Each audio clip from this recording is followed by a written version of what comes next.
12바구니에 가득 남은 조각들을 모아서 버리는 것이 없게 하라. 주님께서 제자들에게 그렇게 명령하셨습니다.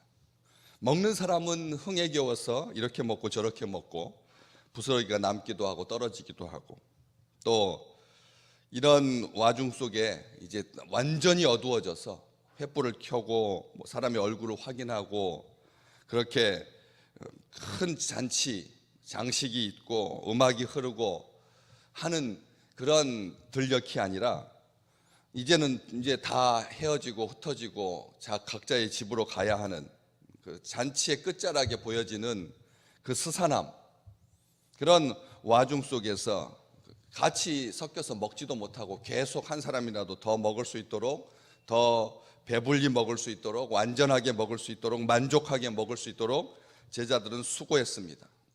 쉬지도 하지 못하고 먹지도 못하고.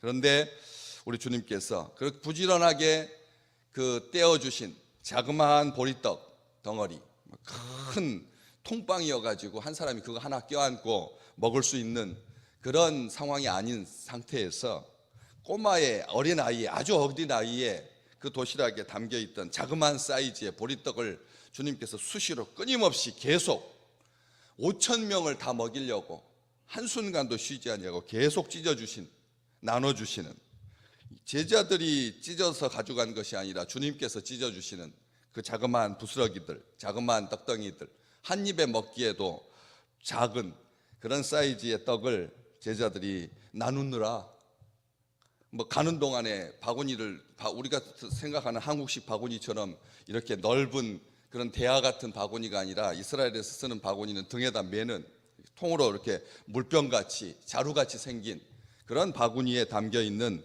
그런 떡을 사람들하고 나누느라고 자기 자신들은 입에 넣지 못했던 그 제자들에게 주님께서 12바구니 꽉 찬 바구니를 제자들에게 다 선물로 주신 것입니다. 우리에게는 그런 기쁨이 있습니다. 주의 종들에게 있는 그 기쁨은 세상이 알지 못하는, 우리는 나누는 기쁨이 있다는 거죠.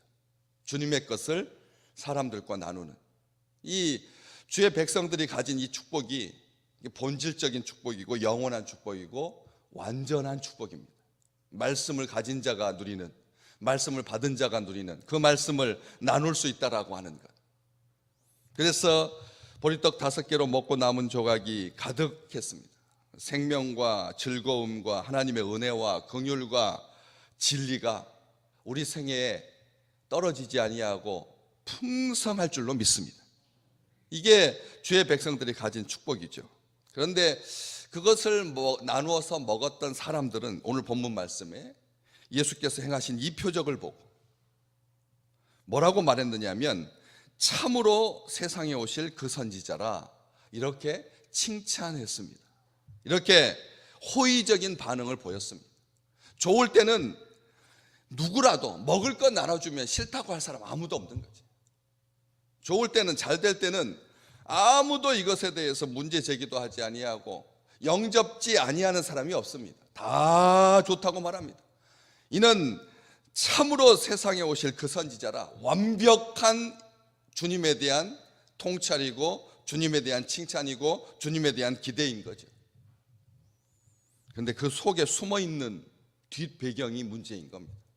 겉으로 배부르니까 말은 기름이 뚝뚝 떨어졌는데 그 속마음은 15절에 있는 거죠. 억지로 붙들어 임금으로 삼으려고, 억지로 붙들어 임금으로 삼으려고, 무거운 짐은 다 그에게 맡기고 우리에게 이렇게 심지도 않고 수고하지도 않았는데 거둘 수 있는, 가만히 앉아서 50명씩 100명씩 앉아가지고 담소를 나누면서 기대어서 누워서 아주 편안하게 로마의 지배자들이 행했던 그런 음식 먹는 자세를 취하고 제자들이 갖다가 나눠주는 그 음식, 소금에 절인 염장된 아주 보잘것없는 물고기 반찬에다가 보리떡을 먹는데도 사람들은 그것 때문에 이렇게 기분이 좋아져서 이 주님에 대한, 주님께서 그렇게 가르치시고자 하셨던,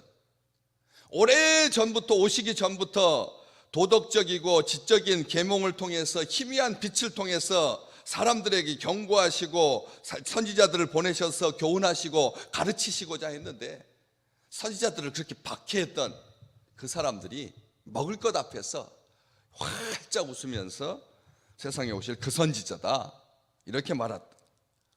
뒤에는 억지로 붙들어서 임금 삼으려고 했는데 말이죠. 그런데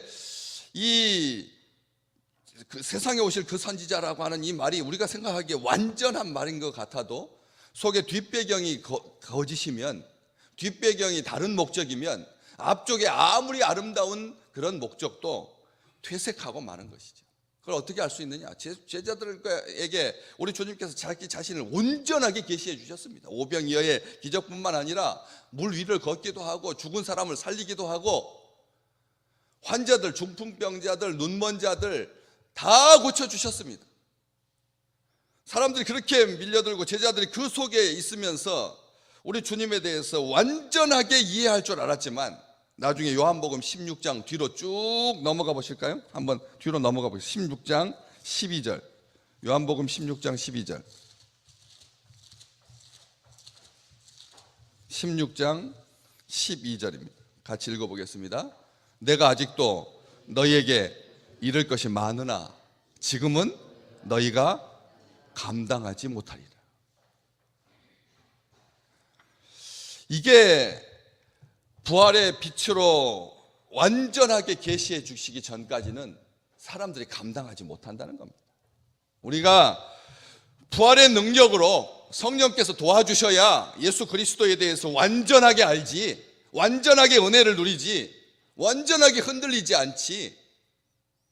우리는 이해를 못하고 혼란하기도 하고 우울에 빠졌다가 날듯이 뛰다가, 그리고 침잠했다가 칩거했다가 숨었다가 굴에 숨었다가, 그렇게 자기를 조여오는 그런 압박감에 로뎀나무 아래서 축 처져 가지고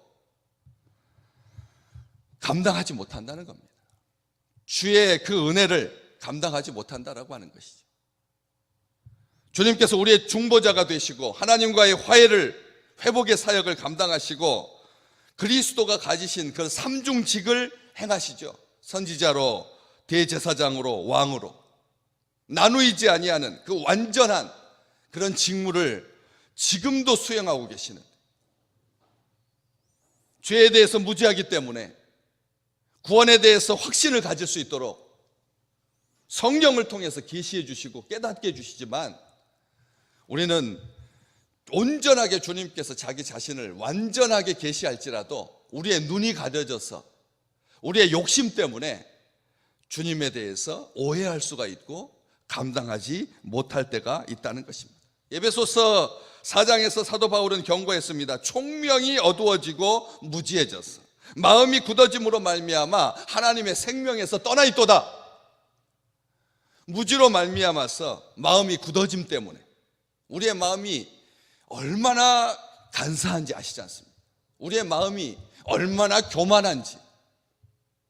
기회만 있으면, 잘 대해줄 때는, 먹을 것이 있을 때는 주님을 향하여서 뿐만 아니라 사탄한테도 찬사를 보냅니다.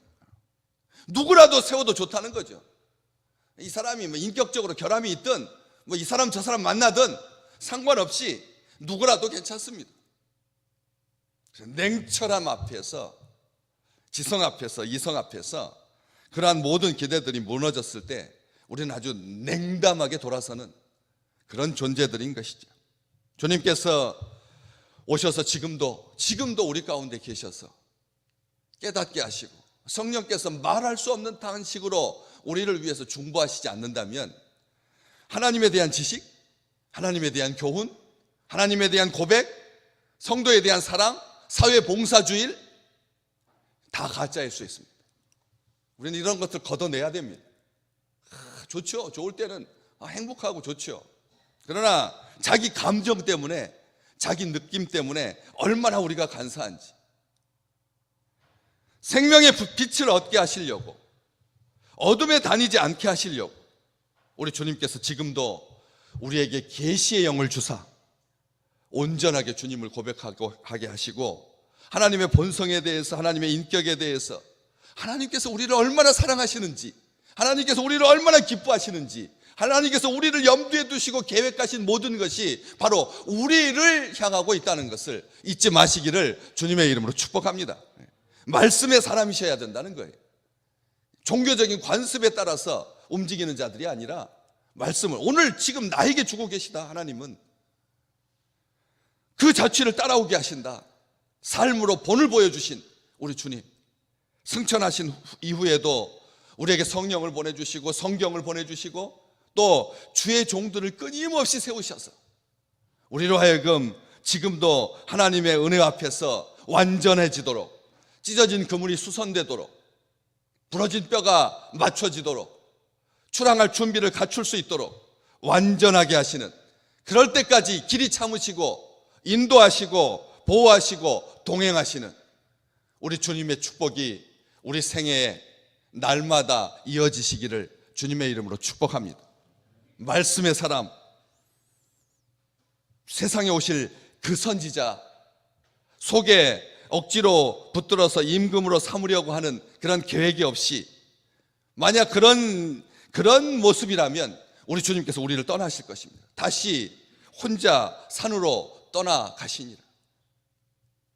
우리가 이 세상에서 우리 주님의 이 본을 바라보면서 진정 우리에게 왕이신, 선지자이신, 그리고 대제사장이신 주님의 그 삼중직을 행하고 계시는 우리 주님의 은총이 우리의 삶 속에서 왕으로 고백되고, 그리고 중보자로 하나님과의 관계와 하나님과의 아름다운 것들이 늘 회복되고 치유되며, 선지자로서 우리가 모든 무지로부터 벗어나서 참된 총명함으로 하나님의 생명 가운데 거하는 아름다운 날들이 계속 축복처럼 이어지게 될 줄로 믿습니다.